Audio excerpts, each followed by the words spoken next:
Hey, everybody, good afternoon, and welcome back to the ChatGTM podcast. It's Michael Beck and Chad Horn joining you live here from the Prosper Accelerate Conference in Dallas, Texas at the beautiful Omni Hotel. Chad, how's it been for you so far? I am leaving the Boston area back home at the best time of year, and I'm still thrilled to be here because this event's been awesome. Actually, the weather's been awesome here, too. Love Dallas. Is that because the foliage is turning? Yes, it is. It is the perfect time of year. So if anybody hasn't been to Boston, this is the time of year to visit. And today joining us is Miss Karen Sammon. She's the CEO of Zutek. Karen, thank you for coming on the show. It's so good to be here with you guys. This has been a long time coming. Both Chad and I and you all kind of worked together indirectly and directly when you were part of PAR Technology, or when you're the head of PAR Technologies. Yep.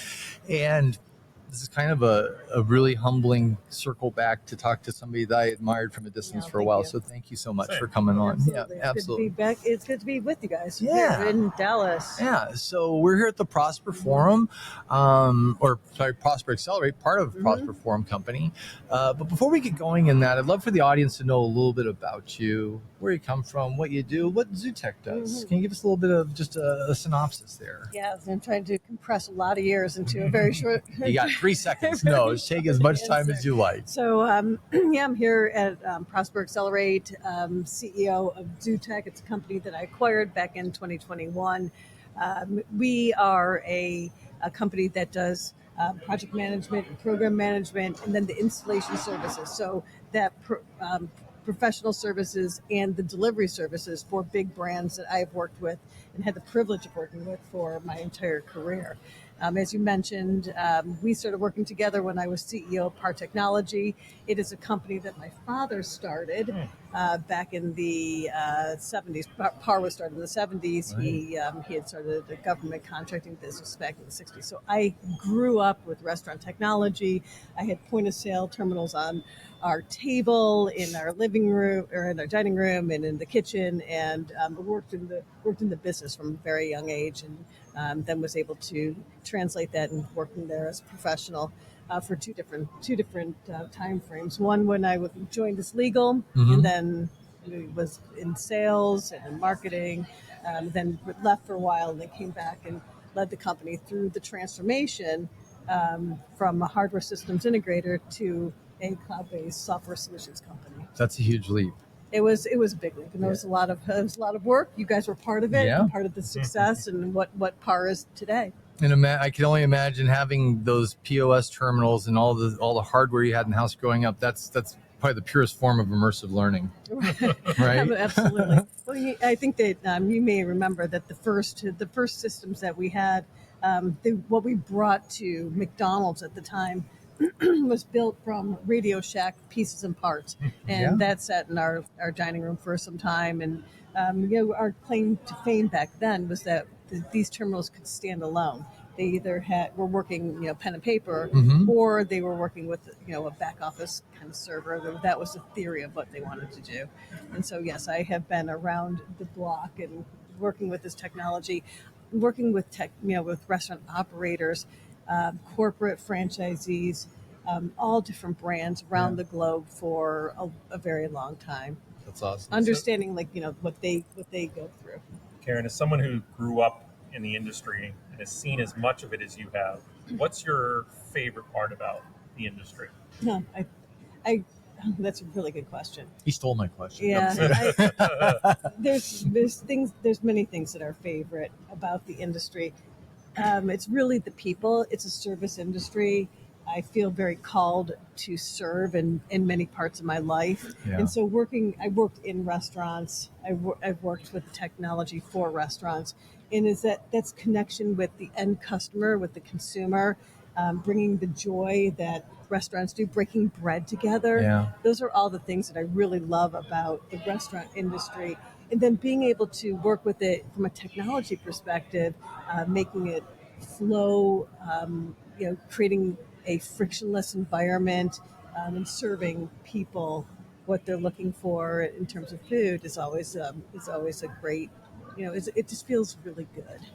Well, it seems like every time I hear about you in the world and start learning from my friends who actually work with you, You have commitments to other things as well. Like I know you have a heavy emphasis on female empowerment in the workplace and really supporting that in the culture, and which also aligns with the mission here. Can you tell me a little bit about that? Yeah.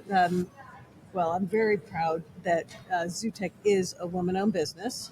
So we became WeBank certified last year, and that is important um, for the opportunity for women to if they so choose to think about what's possible, Yeah. and to really to own their future, their direction, their position in enterprise, and that this is something that I really felt is a really important part of who I am, and being able to empower other women to achieve their goals is really important to me. Now, for Prosper, I really, and there's many things about the Prosper forum and Prosper Accelerate that I think ties into my ethos, and identifying leaders who aspire to grow, creating a diverse workforce, diversity and inclusion drives more creativity and innovation. So being able to be part of this and part of the opportunity to help others grow is really fantastic. Well, let's be real. Women are equipped in a different way than men are equipped to have conversations, empathy. There's things that women bring to the table from a different viewpoint perspective that enriches this combination of what the things we do. Yeah, I know men who have more female energy than I do. Ooh, 100%. Okay. Right. So I might have been a little bit off. So I think that male energy, female energy, every men and women can have different levels of we all have the kind of capacity in energy. different ways, Yeah, right? so I think that we all can bring empathy to the workplace, and a lot of discussion around empathy today here at Prosper. And it really has got me thinking about really looking at the world through your eyes in a much deeper, richer way than even I thought that I was doing. It's been a really great conversation here. And we're just getting started here too, right? Oh, absolutely. Yeah, this is great. It's good energy. So you actually asked a question at one of the morning sessions, and the morning started off on a variety of topics, but one of them was decision making and influence. How do you, from this morning, what was one of your biggest takeaways? Yeah. This morning I asked a question about decision making and empathy and accountability being having grit and perseverance Yeah. in doing the right thing in a zero-sum world. And this is not the first time I've thought about the zero-sum game that is played. It feels more relevant right now. You see it in private equity, we see it in government, we see it around us. And at Prosper, and the way I lead, I look for not only common ground, but higher ground. How do we get to a win-win-win orientation? And so my question today is like, hey, if you're being empathetic and you're also holding accountability, but the other party might not be thinking about things in the same way, how do you get to that higher ground? Right. How do you move from zero-sum game to higher ground? And the conversation that ensued was really interesting. And I do believe that when leaders are getting together here at Prosper and other venues, where we're able to talk about not a give and take, but finding ways that we all can achieve the objectives, what the key objectives, then we really will win, and we really will be able to bring more people into the industry. We'll be able to solve more problems more quickly. We'll all then get to that, the solutions that we're looking for. So it feels like one of the things that as a leader, especially as a CEO and somebody that's protecting and developing a culture, what are the things you look for? Attributes and comes to people bringing somebody into your organization. What are the key things you're looking for that goes, you know what, they're a good fit for us? Yeah. Start with our values. So in Zotec, we have three core values: care, collaboration, and commitment. And our values really start the behaviors that show up around care and collaboration and commitment are really the attributes that I look for in the organization.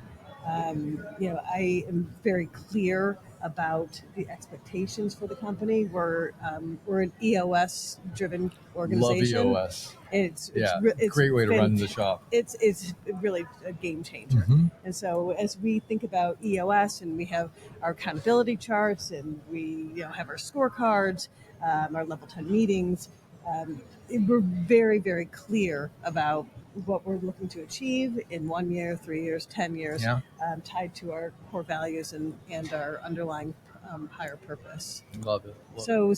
We do hiring based on those key metrics. You measure against your key metrics, right? And then the values have to be cascading through the organization, otherwise it all just kind of blows apart. Right? And we're 100% distanced. So one of the things that back in my past, the field technicians, those installers, those who were going out to fix the problems in the stores, they always felt like the red-headed stepchild. They were not part of the organization. They weren't in the office for the holiday parties. Right. So there was always this feeling that they were separate from the rest of the organization. Yeah. In Zotec, we made the decision to keep our team distanced. So not only are our technicians distanced, but we all are. And so we have to work harder to create that culture, create the connection, so people feel like they are engaged, involved, safe, all the things that because when you work remotely, I assume both of you work remotely, you can feel a little detached from the rest of the organization. Sure. Sometimes you get lonely, and so you really have to work to create that culture. How do you facilitate that? I got to pounce on top of that before you get another question. Yeah. So how do you maintain it? Because it seems it has to be a deliberate act. It doesn't just happen. 100%. Yeah. There's not a lot with trial and error. Okay, so first of all, we do a lot of connection. We have the tools, obviously, that keep you all connected, but we have to get really specific about how we use different tools to be able to communicate with each other. So, what we use, Teams, we use Asana, all the different platforms that we use that allow us to connect to each other. And there's an intentionality on how we communicate. So making sure that, as we're feeling, as we're working together, that we're using the right methods of communication, picking up the phone to actually call. And in this case, you're using Teams to actually have a call, video on at all times. We have team meetings. So, we have our monthly all hands, and we make our all hands. 1 month will be about the business dynamics and all the numbers. The next one is driven by our culture team. So the Culture Club will have an activity and coming up with some ideas from being here about other things that we can bring back that can help us create that connectivity. It's one, do you guys have any ideas? Any other thoughts about how you create connection? I'm, always looking for good ways that companies are creating this strong foundation for culture within their organization. For a while, what worked really well is I'd have my camera on all day. And so if I'm on at my desk and I'm working and I'm not in heads down mode, I just leave my camera on as if the door was open. So they can just walk in and talk to me. So they just pop into the meeting because I'm always there. Yeah. That way it opens the door for dialogue. That's great. Yeah. That's a really good idea. Chad?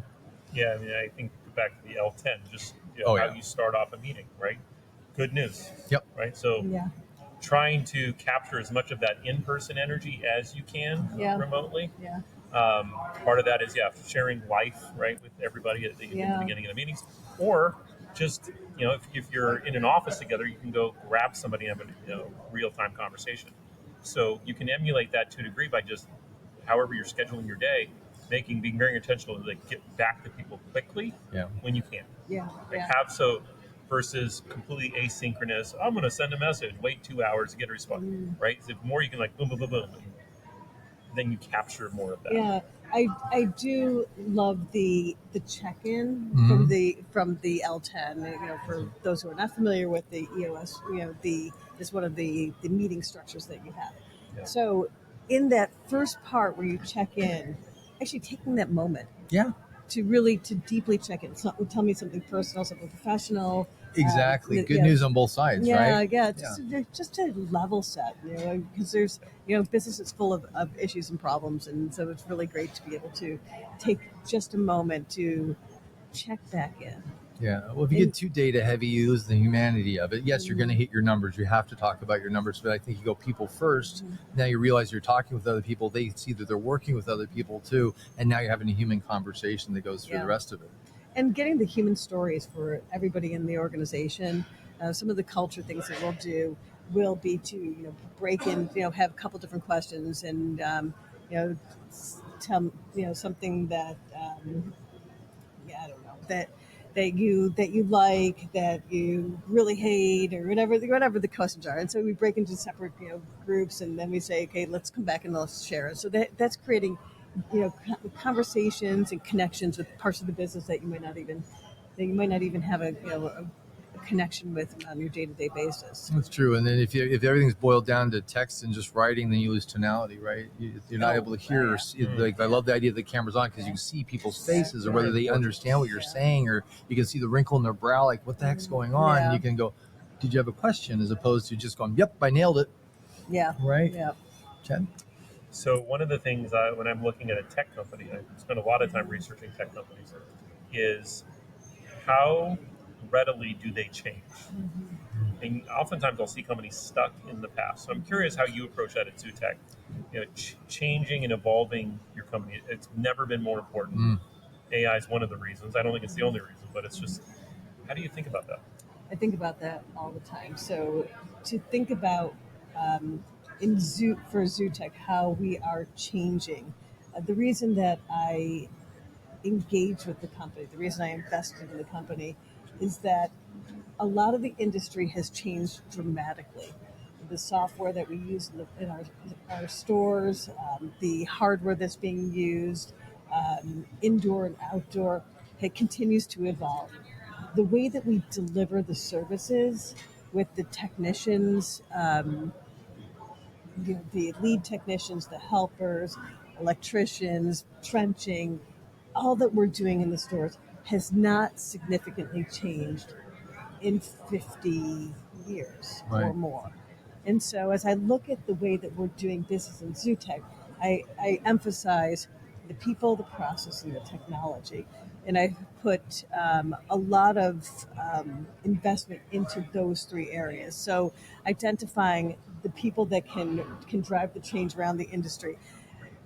The way that I'm looking at it is that there's not a platform that helps the different parties to be able to really visibly see what's happening from the beginning of the project all the way through the project. Right. And so with Zotec Connect, the platform that we're developing, we are taking the technician field, so our technicians, our partners, those individuals who are providing the services, certifying them, working with them to help them understand what they're working with, the application in the field with different restaurants, indoors, outdoors, digital displays, kiosks, whatever that we're working with, so they can raise their level of expertise. More importantly, helping them to run their own business. Yeah. So where technicians fall down, they're really skilled at what they're doing in the work that they're doing in the stores, and they're not necessarily skilled in taking care of the business, whether it's them submitting their invoices, understanding their finances, getting that financial acuity, and so they know their own profitability. Yeah. So working with so I call it celebrating and elevating the technicians, and then likewise on the other side, working with our customers, ensuring that they have visibility to what we're doing in the field, over communicating the things that we do all the time in the hardware, software aspects of our business, making sure that the customers, whether they're our partners or they are the brand, they really understand everything that we're doing. Mm. And so by use of technology, by use of AI, we're able to do it more clearly, more consistently, better quality, and then bring our whole technician community along. So really rethinking how we're delivering the services to the business. Thinking about Zutek, it feels like there's a heavy consulting part of the business that you're going in and you're evaluating what's going on the ground, creating that plan for them. Can you tell me a little bit about how that works? Yeah, it is absolutely. And you're right that we are doing a lot of the upfront program management. So given the experience that I've had being in the industry for as long as I've been here and the team that I have assembled, we have really deep restaurant experience and really deep retail experience. So Yeah. being able to go into a brand or with a partner, whether they are a POS partner, they are a media player partner. So we have partnerships that work with the brand too. We will collaborate on what the plan is for the brand or working directly with the brand, being able to manage the different partners, the franchisee and the corporate demands, putting together the whole project and then being able to execute it on their behalf. And so it really takes away some of the challenges that the internal team has, letting them focus on where they're good and letting us focus on what the technology that we can deliver and making sure that we can tie all the pieces together. Things like ensuring that the technology is available, making sure that we are getting the equipment to the right place at the right time, getting the technicians there, managing change in the schedules, all of these things that impact the store's ability to serve their customers. And on top of that, can you give me some examples of the things that you're implementing and delivering to your customers? Is it things like implementing it into the drive-through, the camera, the loop systems, the POS deployment? How far down the rabbit hole do you go? So taking it back up to the top, we were talking earlier about the challenges for restaurant operators. Yeah. From where we sit, and I think that probably a lot of people would agree. Customers demand convenience, Yeah. and we have a shortage of staff, and the turnover of staff. I mean, the whole staffing issue. Yeah. So digital has become so incredibly important for restaurant operators in making sure that they can get the whether that's kiosks, digital menu boards, outdoor systems for the drive-through, digital within retail systems. So there, you have the information at your fingertips. Is really critical. It is something that I had saw when I returned to PAR in 2013. That it was an epiphany back then as I traveled the globe that there were very few POS terminals on the counter and very few in the drive-through. And when I returned back to PAR at that point, we had 5 to 7 terminals on the counter, 4 to 6 in a drive-through. That whole dynamic was going to change, and so right then I'm like, okay, here comes the whole digital. You got your phone in your hand. You know that the whole way of ordering and processing and delivering was going to change, and we needed to be at the forefront of it. Yeah. So I took it through PAR, going to software, and then through Zotec, now going through delivery. So to answer your question, yes. So we deliver everything inside the store and outside the store. And so whether we are asked to manage an installation of a restaurant or an open air mall, in a stadium, retail environment, we are able to deliver the digital. We do a lot of digital, so digital screens, digital menu boards, indoor outdoor menu boards, kiosks, a lot of drive-through systems, so using AI systems to drive information through your drive-through. It's whatever the technology needs are. And then on the flip side, then we also manage the support of the technology. Are you doing the full L1 support, L2? Like how far down that support ladder do you go? We will, and so assessing the needs of the customer. We'll see if it's something that we're already providing, and or something that we can provide. Nice. So, Karen, one of the questions I want to ask, because one of my first jobs that intersected with this industry was helping to manage technicians in the field. No, no kidding. So, so this is more for curiosity, but I mean, you've seen so much. What are the things that go wrong when technicians don't have the requisite experience, either with the specific scope of work or just this industry? I'm curious what you've seen. Like, I've seen what you've seen, which is why the certification is so incredibly important.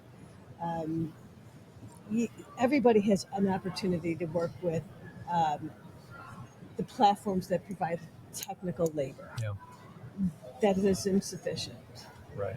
And not only is it insufficient, I would go so far to say it's actually unfair. It's unfair for the technician.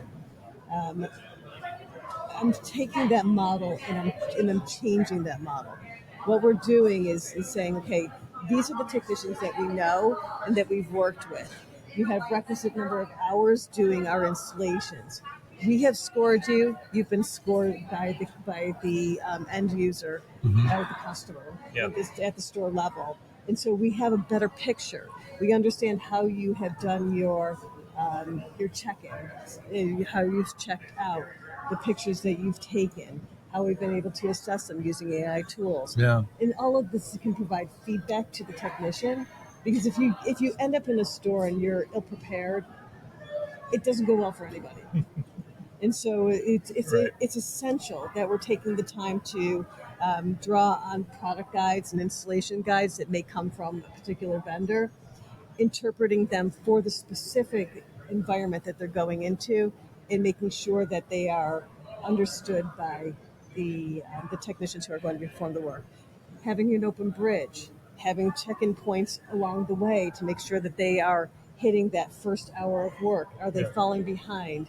And do they need more assistance? I mean, these are the critical. These are the devil is always in the detail, Yep, and that's really absolutely. where we shine. Is that we really think through all the issues that you've experienced over the so many years that we've been in this industry, and being able to bring it together, and then using all your issues logs to be able to find the common thread of what's going wrong, how can we fix it, how can we address it. The bottom line is AI can do a lot for us. Yeah. It is not going to replace people. No. So Especially skilled labor. Exactly, the skilled Right? labor. Yeah. And so we need to protect the skilled labor to be able to do the jobs that we need them to do. And again, we need to elevate and celebrate the technicians and the trades that are doing this work for us. 100%. I'd be remiss if I had you here and I didn't ask the following question. So PAR stands for what? Pattern analysis and recognition. That's right. Yeah. Mm-hmm. Big data. Yeah. Before big data was. A lot of people would argue that's right around the genesis of AI coming out of that the stuff that your father thought up back then, right? Because that's really what AI, the first machine learning was doing, is pattern analysis and recognition. And Absolutely. I think the evolution came from that. How does it feel to know that you were pretty close to the birthplace of this new thing? Well, I wish I had my phone here. I could show you a picture. Yeah. How does it feel? I never really appreciated it. Yeah. My father is an entrepreneur. He is a data geek. He's just really pretty much a geek. But and and you don't when you're so close. My father is still alive. He's still healthy. He's still a data geek.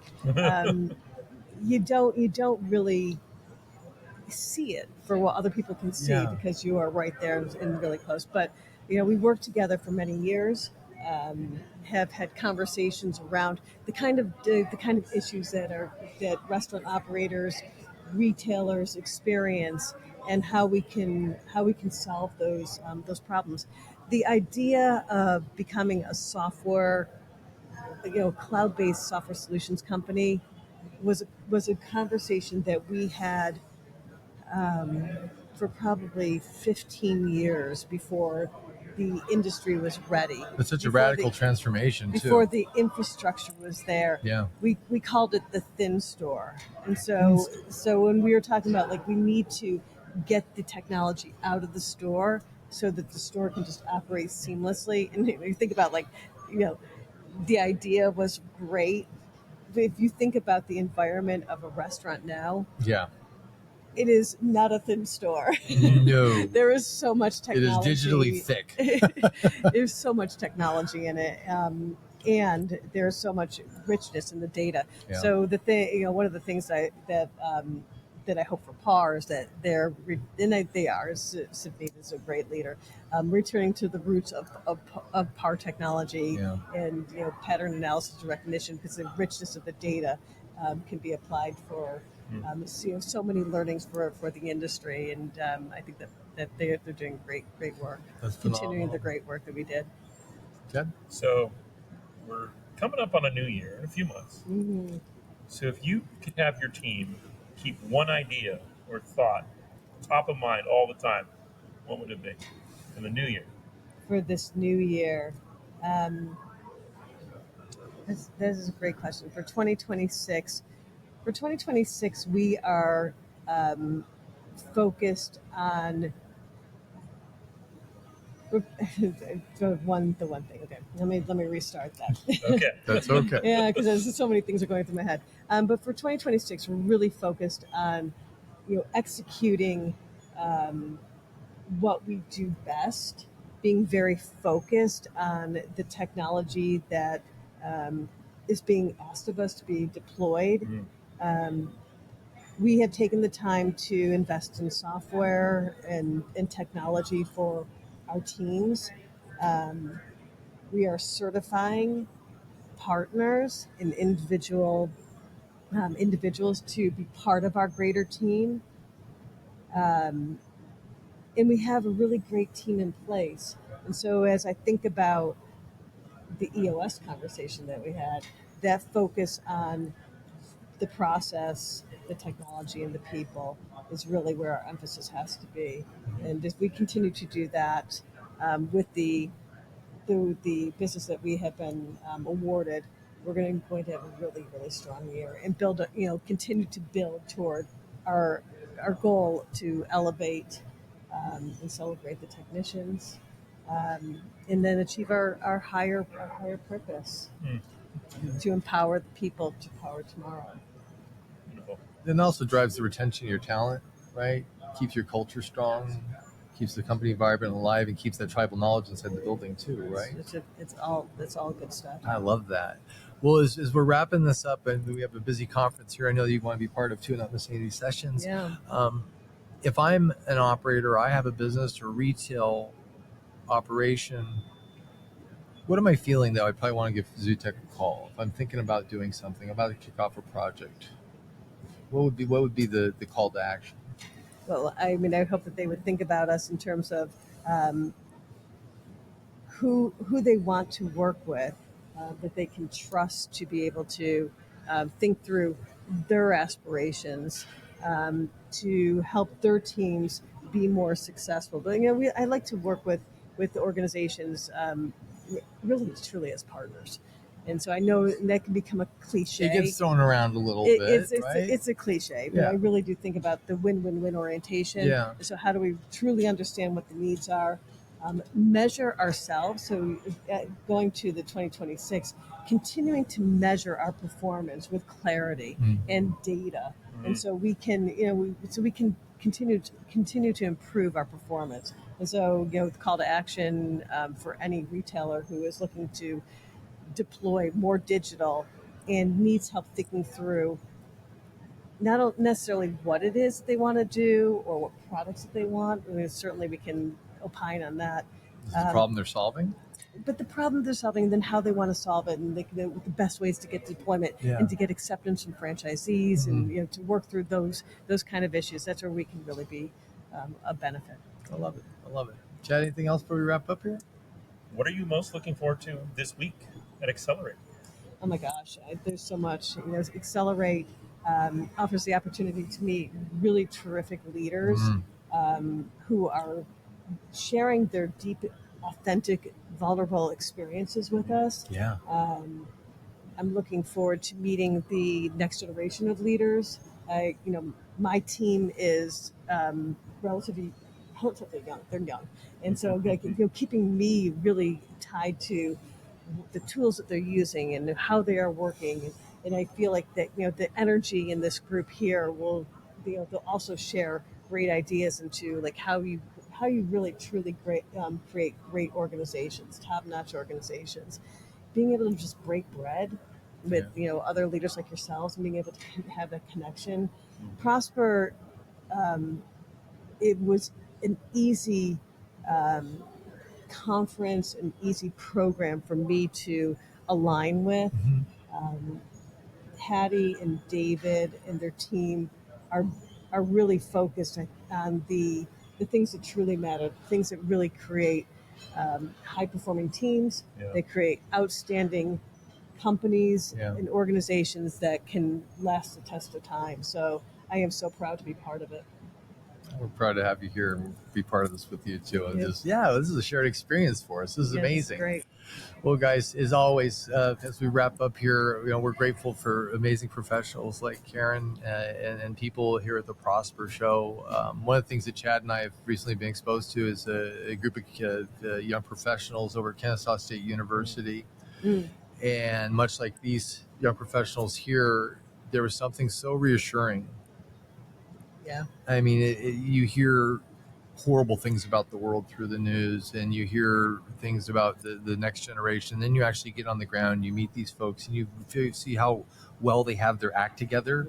I wish I had my act together as much as these guys at that age. Oh my goodness. And so I think there's a really positive message on so many levels, not just the information we get, but watching these folks in action and seeing where they're going and where they're taking our industry and all the industries out there and the professionalism by which they take it, how seriously they take themselves. I think we're going to be in good shape. I feel good about it. Yeah. As well. Well, for now, we're going to sign off. This has been Karen Sammon with Zutek. If you are curious about the services that they provide and what they've done for other companies out there, we encourage you to reach out to Karen. I know you're active on LinkedIn. And is your website Zotec.com? Zotec.com. Zotec.com. And if for some reason you can't get a hold of her, get a hold of us. We'll find her and get her for you. But, Thank you. we're grateful for time with you. And honestly, this is a little bit, every now and then we run into people we talk to. I'm kind of a fanboy because I knew we worked together and you were that lofty CEO up there that I only heard about. And so it's a little humbling to be sitting here right now. You're too kind. Well, she's accessible and she's awesome. And this has just been fantastic. So Just the beginning. Yes, it is. And so what I like to say is that the same thing I say at the end of all of these is random acts of kindness are fantastic. They're free. They're like sprinklings on top of a cupcake. You can't put enough on there, and everybody could use a little light in their day. Put that stuff everywhere because nobody's going to say no thank you. And for now, we'd like to say thank you for being part of our audience, and we'll see you on the next episode. Thank you.